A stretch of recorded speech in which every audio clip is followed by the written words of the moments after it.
and welcome to another Build Propulsion Lab. Another Build Propulsion Lab from DPE Summit 2024. Right now, I am here with Aubrey and Roberto from Netflix. Last year, we talked about testing, which is something I'm super passionate about. And this year, the thing that caught my attention in your presentation was about tech debt as innovation. Yes, exactly. So tech debt as innovation is one of the things we're taking a look at over at Netflix. And it's going to be leading a variety of changes and contributing changes that we're doing within our developer productivity area. So overall, we want to take a look at things that are actually running, and are they in the very best of maintenance? Do they conform to some of the best structures or best practices that we want to have out there? And we want to be proactive and just call things out that says, yes, this is working, but it could work better with these other kinds of systems. We could be more collaborative. It could be better documented. It could be just more conforming to the more recent technological choices, these kinds of items. And this idea of tech debt providing a space for innovation is something that is really interesting and provides a lot of opportunities.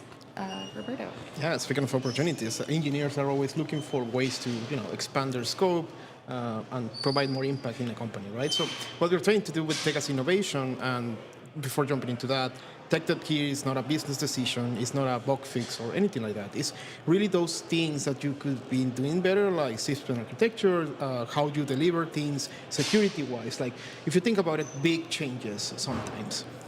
So what we're trying to do is nurture that culture where engineers have the time to go and spend on this.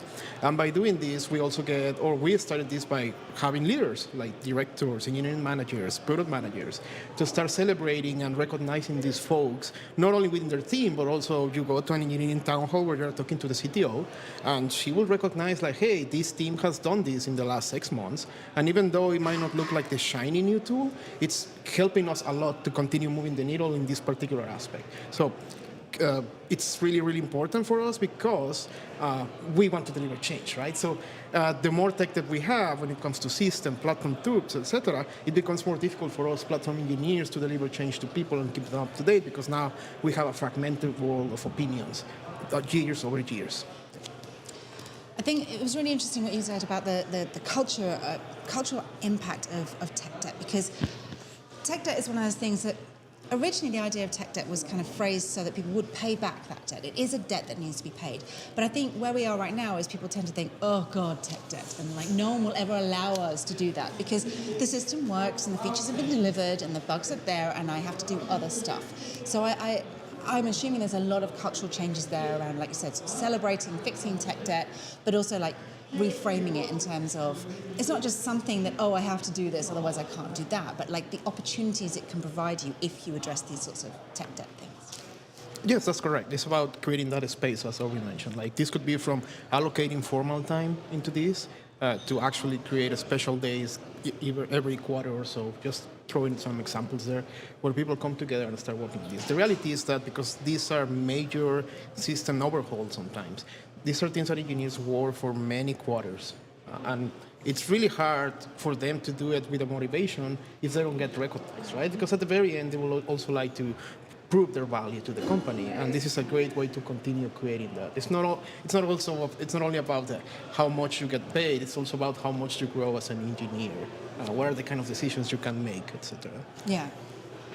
And I was going to add on to that this kind of thought process also really varies from what Roberto was saying, having a few hours each week, just taking a look at what are some of the areas where we can improve upon, to this also expands to where leadership and other people can get more involved and say, hey, we notice we have this old system, this old framework. How do we make sure that we're moving everything all together so that it can move on to the updated version that's actually available? Whereas maybe someone might have said like, oh, it's okay to stay on this kind of older version for a little while longer. We're able to say that, no, that's going to be end of life fairly soon. And although your application perhaps has been out running in production for a few years now, this sort of maintenance that's not related to a business impact necessarily right now, but it is coming, it's something that we can go ahead and tackle at this time. And then that's one of the things where we really want to step in and make things as automated as possible for folks as well. So it's not just either a surprise amount of effort or an unruly amount of effort, but how can we make sure that we're providing as many automated changes or easy, accessible changes and kind of get there before everyone's going to run into those same sort of issues over and over. Right. And you said so much there that I want to follow like at least 3 threads. One of the things I wanted to follow was one of the issues with tech debt is that it's often not tied to business value, but it has business value because otherwise it wouldn't be a tech debt. So is part of the process around saying like, if we migrate these libraries, you will be able to do this, or if we do not, the cost is that. Is that part of the solution? Exactly. So each of the areas where there is tech debt, it's going to be either in some area about maintainability or understandability, or the tool version is out of date, or there's going to be a cost later on that's higher later on if we don't remediate it now kind of item. So some of the ways that we take a look at it is determining how are people being impacted. And this could be other Netflix engineers, it could be platform engineering, it could be users overall. And what are the things that we think are important to take a look at either on a team level or at a holistic, it is opportunistic to move and to make sure that we're all aligned and going through this kind of change all at one particular time. Yeah, I think there is a motivation overall for companies, or should be a motivation, because we typically talk about keeping the lights on and not having time to do that because of feature development. So when you throw tech dev in the mix, it's like, well, I'm not doing that. Right. But what people don't realize sometimes is that by tackling those tech dev items, you are also freeing up some cap from the keep the lights on, because now you have less things to maintain and you can do more feature development. Because at the end, every single time you do a new feature, a new product, you are keep adding to the KTLO. Right? It's not like you deliver a new system and it goes away. No, it becomes part of the things that you operate. So you need to be very tactical when it comes to how and when to introduce new things into your ecosystem and how to retire the old ones, so you don't create this chaos of all day long is keeping the lights on and not having time for either tackle the tech debt or creating new features. Right. And it's easy to fall into that trap, really. Yeah.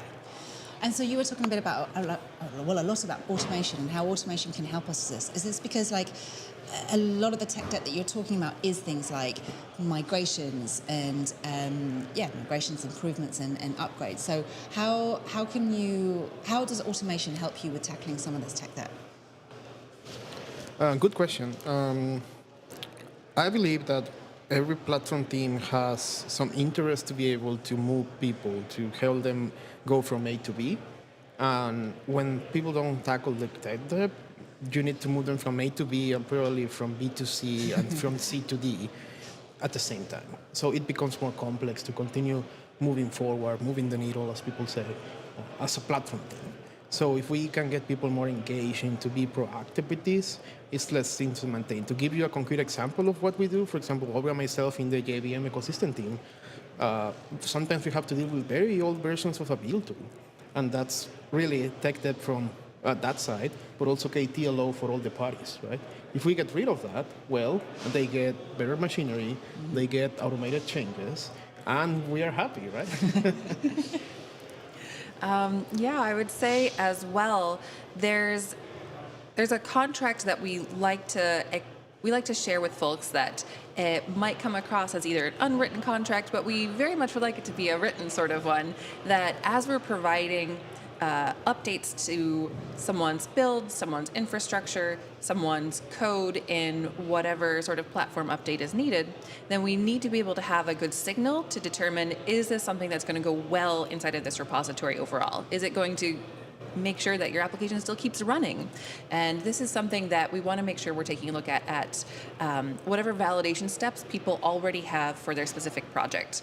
So for example, on a pull request build, we would expect that someone is going to run their full suite of tests, whatever it is, unit tests, integration tests, smoke tests, stand up your application, these kinds of things. Whatever validations you normally do to say, yes, a particular change is good to come into my repository, then we want to do the exact same kinds of validations. That way we know that anything that we're submitting as a particular change set is going to be validated in the same sort of way. We want to make sure it makes its way through lower environments, goes through any kind of regular process as any other change made by a person, and know that it's safe to merge in these particular platform changes. Right. And there are some challenges with that. I mean, I'm assuming, so Netflix already has quite a good testing culture, so at least you have automated tests to do that kind of thing. The sorts of environments I used to work on, they were very reluctant to do things like language level upgrades or library upgrades because it felt like a high risk thing, and certainly the folks who were worried about that kind of risks didn't feel confidence in the tests that if the test went green that, well, yes, your risks are mitigated. So is there a gap to close there in terms of, yes, the automated test passed, but there might be other issues which are hiding that aren't covered by the tests? That is a fantastic question. Oh my goodness, that is wonderful. Thank you. So thank you for that lovely setup. That is definitely what our talk was also about, where we realized that there was a discrepancy between we have provided the tooling and we have provided the code changes in order to work and get this particular upgrade, but we saw that either these change sets weren't being merged in or they weren't being deployed. They would just kind of sit and queue up for some of the folks. And so we wondered, that's funny. It's not automatically being merged in, not automatically being deployed in some cases. Why is that? There must be something else here other than just the technology. So we first of all sent a big survey to a bunch of different people about the thousands of applications that we have, and we asked them a few simple questions. You want to talk about the questions we asked? And this is where confidence comes in. And so interesting enough, as you said, like testing probably has a big culture on testing, automated testing overall. What we learned was that engineers, even though they have enough verifications, either by doing it at the build time or by doing canaries or any kind of delivery side verifications, they still didn't feel confident. Mm-hmm. And by that, we meant three major things. One, if you were to change something in your product or your system, how confident you are that your tests and delivery pipelines are good enough. Right. Similarly, how would you feel if I go and open a pull request manually because I'm collaborating with you, or if platform team comes and opens a change set, like I'm gonna upgrade you like from Java 8 to 11 to 17, or I'm gonna change this framework, whatever it is. And surprisingly enough, right, that last one was very revealing. People didn't feel confident in platform to deliver changes because they were hit in the past by the lack of verification. Now, as platform team, you can say, well, you didn't have enough tests. But at the same time, you need to understand their pain. Like at some point, there is a trade-off between how much you can test, and you don't want to end up testing the platform tooling as well. Right. So you need to meet them in the middle, right?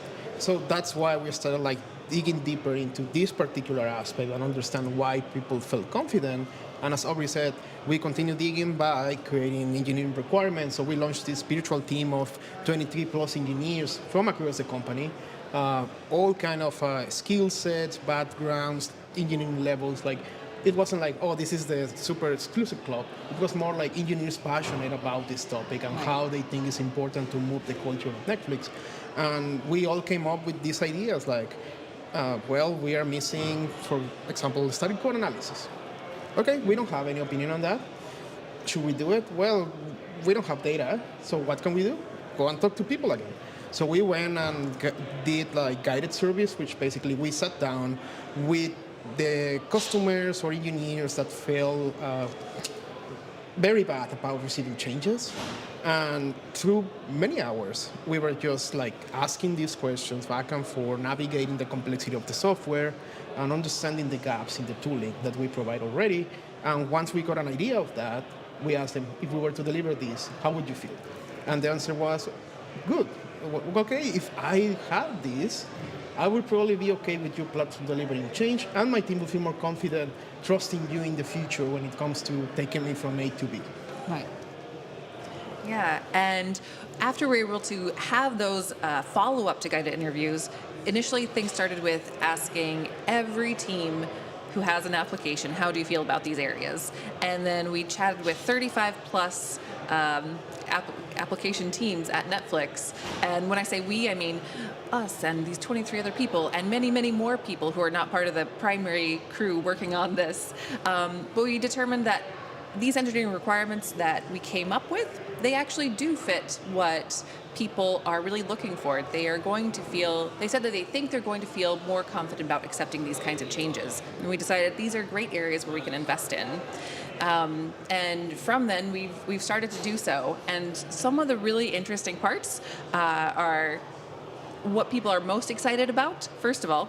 And some of these are what you might imagine. They're things that make things really actionable. They give lots of insight into what's going on. So, for example, we're able to provide just Slack notifications into someone's team channel and says, not only like, we've had notifications before that said things such as, your application is deployed to X environment. And that's really good to have. However, what was really interesting was having a summarized view that said, we noticed that you have 6 applications which have deployed within the last week, green check mark. Mm-hmm. You have 3 applications which have deployed past 7 days but under 14 days, right. Like orange medium bar. And you have 3 applications which haven't deployed in 2 weeks. Sad face, red iconography, whatever it is. And it just really lets people know that, oh, hey, yeah, I merged in all my changes. I don't have any open and pull requests, but I do need to go and make sure that I'm ready for that last step of pushing things all the way into production. And the reason we have that last kind of manual step, there's various types of changes that people can configure as well. I do feel happy about this, that if there's a maybe non-human change, then it can go all the way from commit to deploy in production, assuming that it's past all the various gates up till that point. It can just make its way there happily. And we'd really like to see that for more and more of these use cases. So it's a nice way to have that roll-up actionability of what things do I need to take a look at right now, what things are perfectly fine right now. We were also seeing that people really love seeing different kinds of test insights, for example. So right now we have a lot of insights in different places. So some of the things that Roberto was talking about, such as the code coverage, we have this as HTML reports inside of your CI job, and people have to go to this particular job to see what it looks like. So the data is there, but there's maybe a few more steps. So what we did is we aggregated different information sources and put them all in one spot for people so they can see, what does my test coverage look like for this particular application? How does it compare to my test flakiness over here? How does it compare to the number of tests that I'm running, to my build time over here? And just pull some components that people have been asking about the most into a overall UI that people can then drill down into those individual components after the fact. Oh, go ahead. There's so much I want to follow up on. Sure. First thing I wanted to say was that sounds like a dashboard. And, when I worked in large organizations a long time ago, but the main thing they want is like dashboard visibility of the health of whatever, whether it's health of the application or like in your case, we're talking about, I guess, the path to production, like from code to how can we deploy it. And I think that what's interesting to me about that is that as we have improved automation in that area, as we have improved tooling, it has also fragmented a little bit. Like you said, we've got code coverage over here and CI over here and Develocity over there. And so it makes sense that you're going to want to pull together some of that information in your own tools. You want to pull together information. So instead of having to wander off and go, oh my God, what's my coverage? Or like, I know where my flaky tests are, but I don't know what my coverage is. And so you kind of, you have a certain amount of observability over these steps, but you want it all in one place where you can kind of get a confidence, warm, fuzzy feeling, I guess. Exactly. So I think it's both what you're saying, where you want it all in one place, as well as we want to really narrow down what we're showing to people in this particular area. So each of the areas that we're going to be linking out to, such as a Develocity UI, there's going to be tons of information that you get about your build, about all of the builds that you've been having, this kind of item. Or similarly, if we want to take a look at observability metrics or your deployment metrics, each of those have their own UI as well, and they have tons of information inside of there. So what we're wanting to do is show people just the items that are going to be maybe most impactful, or kind of a curated, really streamlined, guided experience of what do they really need to know and what do they need to take a look at an individual level, and then also as a roll-up level, so we can see, like, here's everything that I need to take care of, and then my manager can see that here's everything that is under the manager's purview. The same thing can go up for higher levels inside the management chain, so we can have different organizations know how they're doing across these maybe big swaths of changes that are going on. So one of the things that we talk about in our presentation, and we haven't mentioned too much over here, is the idea of some of these ways of having automated changes are not just kind of a one-off item, but something that we'll want to follow up with. And we want to track it across all of the repositories, all of the applications over at Netflix. So inside of our dashboard that we have, we're able to track these as what we call campaigns. Right. So over here we have a particular campaign called the Increased Confidence and Frequency of Deployments campaign, which people are working on. A very on the nose, hopefully understandable namesake right there. And we're able to see how people are doing overall. Have they completed different kinds of guidance steps? And each of these guidance steps has an area where they can go take a look at what their system really looks like right now. I was just talking for a while. No, it's fine. This is amazing. It seems like the whole talk at this point. Yeah, I mean, I think to when it comes to insights and such, we need to think about the personas. So it's not the same showing things to engineers than leadership. That's a reality. A director or a CTO don't want to see how many bills you break. They want to see how that impacts the business. Mm-hmm. And engineers want to know the details. So that's a fact. So we have invested a lot on that. And that's why the roll-ups, and that's why multiple systems sometimes. But at the very end, it's high level, how you can get to the detail in a way that is not overwhelming as an engineer. When it comes to campaigns, I was thinking about Log4j again, the Log4 shell, and how impactful it was to have everything automated for the people that were close to the paypal. So one of the motivations for us as platform teams is our ability to move you is not because we want to push you breaking changes every now and then. It's because if tomorrow the next 0-day vulnerability comes in, we feel confident as platform that we can remediate relatively quick. To give an example, most of the applications around that time didn't have automated deployment to production. And as Aubrey mentioned, some people were deploying on a monthly or ad hoc basis. Mm-hmm. So that meant even if we were able to change you, we are probably also pushing a month or 2 months of work at the same time. So that's not good. Like the main branch, the default branch, was carrying other things that were not in production for some reason, right? So we want you to release often. It doesn't have to be instant, but it has to be constant. So your main branch has to be deployable at any time, and that's why we are striving for. So the next time this happens, we can feel confident as platform teams that because you are deploying once a day, for example, we can open up a request that upgrades Log4j or whatever library, gets merged in, passes your test, any verification goes to production, and you don't even have to stop your plans during Thanksgiving week or Christmas week. Right. So, yeah, that's the ultimate goal, I would say. Yeah. So small, frequent, consistent changes which are reliable, and you know what you're getting, which people have been talking about for a while, but it's hard to do. And the other thing I'm hearing from all of this is data's really important, but also even more important is people. So the people, the confidence is a people feeling. Obviously, you can give them data to make them feel more confident, but it's really about how people feel, what people want to see, and the sense I'm getting from this whole conference is really it's not just about the tooling and the data. It's really about people and individuals across the board, really. Yes. Yes, I tend to say that we are in the people problem space, trying to solve people problem. Yes, data is important. For example, you want to optimize bills, you need the data, right? But sometimes for major investments, you need to spend a lot of time understanding your customers, your engineers. What are the actual gaps in the it might not even be tools. It might be education, right? You might pursue the next fantastic platform, and then you realize, if I only documented or spent some time doing workshops with them, this could have been better. Changing the way they think about writing software, delivering software, is far more powerful than providing more and more tools that might not even been adopted. Right.